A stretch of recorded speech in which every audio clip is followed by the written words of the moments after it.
በምዕራብ አፍሪካ የምትገኘው ቡርኪና ፋሶ በወጣቱና ቁርጠኛው መሪ ካፒቴን ኢብራሂም ትራውሬ አማካኝነት አዲስ የታሪክ ምዕራፍ እየጻፈች ትገኛለች።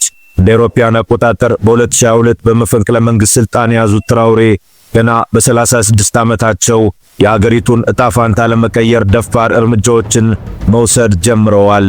የእሳቸው አመራር ከምዕራባውያን ጥገኝነት ተላቆ በራስ መተማመን ላይ ያተኮረ በመሆኑ በብዙዎች ዘንድ የሳህሉ ነበልባል የሚል ስያሜ እንዲያገኙ አድርጓቸዋል። የትራውሬ የለውጥ ጉዞ ዋነኛ ምሰሶ የሆነው የአገሪቱን የተፈጥሮ ሀብት ለዜጎች ጥቅም መዋል እንደሆነ ይታወቃል። ቡርኪና ፋሶ ከአፍሪካ ከፍተኛ የወርቅ አምራች አገር አንዷ ብትሆንም ሀብቱ ለዘመናት ወደ ውጭ ሲፈስ ቆይቷል። ይህንን ለማስቆም ትራውሬ ወርቅን በአገር ውስጥ የሚያጣራ ብሔራዊ ፋብሪካ እንዲገነባ ከማድረጋቸውም በላይ መንግስት በማዕድን ፕሮጀክቶች ላይ ቢያንስ የ10 በመቶ ድርሻ እንዲኖረው የሚያስገድድ አዲስ ሕግ አጽድቋል። ይህ የኢኮኖሚ ሉዓላዊነት የማረጋገጥ እርምጃ በአገሪቱ የገንዘብ አቅም ላይ ተጨባጭ ለውጥ እያመጣ ይገኛል። በአጭር ጊዜ ውስጥ የታዩት የማክሮ ኢኮኖሚ ውጤቶችም አስገራሚ ናቸው። በአንድ ወቅት 14 በመቶ ደርሶ የነበረው የዋጋ ግሽበት ወደ 2.4 በመቶ ዝቅ እንዲል የተደረገ ሲሆን አገሪቱ በ2024 እና በ2025 በአማካኝ የ4.8 በመቶ የኢኮኖሚ እድገት እንደምታስመዘግብ ይጠበቃል። ከዚህ ባለፈ በትራውሬ መንግስት በግብርናው ዘርፍ እየተደረገ ያለው ከፍተኛ ኢንቨስትመንት ቡርኪና ፋሶን በምግብ ራሷን ወደ መቻል ምዕራፍ እያሸጋገራት ነው። ሆኖም ይህ ተስፋ ሰጭ ጉዞ ያለ ፈተና አይደለም። በትራውሬ ፊት ለፊት የተደቀነው ትልቁ ስጋት በአክራሪ ታጣቂዎች የሚሰነዘረው ጥቃትና የጸጥታ መደፍረስ ነው።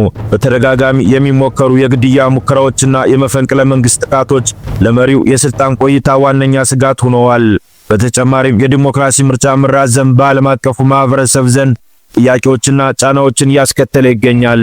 በአጠቃላይ ካፒቴን ኢብራሂም ትራውሬ ለብዙ የአፍሪካ ወጣቶች የነጻነትና የሉዓላዊነት ተምሳሌት ሆነው ቢታዩም የጀመሩት የውጤት እንጂ የቃል ጉዞ እስከምን ድረስ እንደሚያዘልቅና ዘላቂ ሰላም እንደሚያመጣ ወደፊት የሚታይ ይሆናል ተብሎ ይጠበቃል።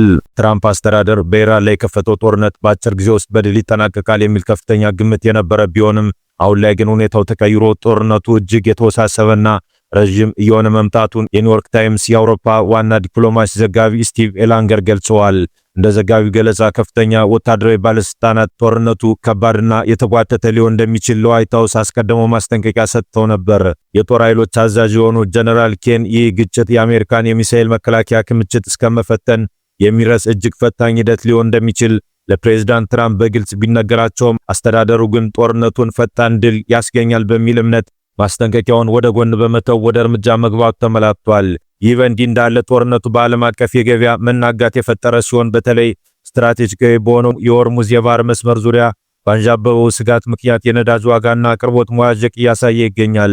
ኤላንገር እንደሚያስረዱት የአሜሪካ መንግስት የሆርሙዝ የባህር መስመር ሊዘጋ ይችላል የሚለውን እድል በበቂ ሁኔታ ያላሰላው ሲሆን ይልቁንም ጦርነቱ የኢራንን አመራር በፍጥነት በማዳከም ለድርድር እንዲንበረከኩ ያደርጋቸዋል የሚል ግምት ወስዶ ነበር።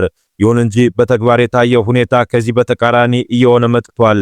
በሌላ በኩል የጦርነቱ ሰለባዎች ቁጥር በየዕለቱ እየጨመረ መሆኑን የእስራኤል ጤና ጥበቃ ሚኒስቴር መረጃዎች ያመለክታሉ። ባለፉት 24 ሰዓታት ውስጥ ብቻ 179 ሰዎች መቁሰላቸው የተነገረ ሲሆን ይህም ጦርነቱ ከተጀመረ ጊዜ አንስቶ በእስራኤል በኩል የቆሰሉ ሰዎች አጠቃላይ ቁጥር 2745 አድርሶታል። አብዛኞቹ ቁስለኞች ቀላል ጉዳት የደረሰባቸው ቢሆንም የጉዳቱ መጠንና የቆሰሉ ሰዎች ቁጥር መጨመር ጦርነቱ በሰው ሕይወትና በተቋማት ላይ እያደረሰ ያለው ጫና በግልጽ ያሳያል ተብሏል።